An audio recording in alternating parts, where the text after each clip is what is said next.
Walong miyembro ng Bangsamoro Islamic Freedom Fighters, Bungos at Karyalan factions ang nagbalik loob at isinuko ang kanilang mga armas sa 57th Infantry Masikap Batalyon sa militar sa UP Maguindanao del Norte. Pinangunahan naman ni 57th Infantry Battalion Commander Lieutenant Colonel Guillermo Maburi Jr. ang pagtanggap sa mga dating bandido, dala ang kanilang mga high at low-powered firearms, magazines, mga bala at iba pang mga war materials. Ang pagsuko ay bunga ng malawakang operasyong paniktik, koordinasyon ng mga ground troops at masusing negosasyon ng militar sa area of responsibility ng 6th Infantry Division.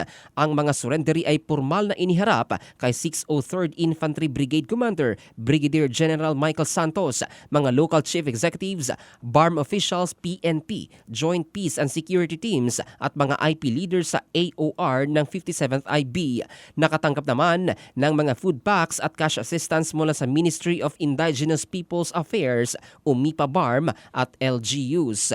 Sa kasalukuyan, nasa kustodiya na ng 57th IB ang mga sumukong personalidad ng BIFF para sa custodial debriefing at pagproseso sa ilalim ng Enhanced Comprehensive Local Integration Program o ICLIP.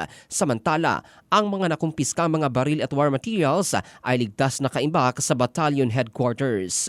Ito si Jovel Candado in the heart of changing lives ng Brigada News Philippines, the Music and News Authority.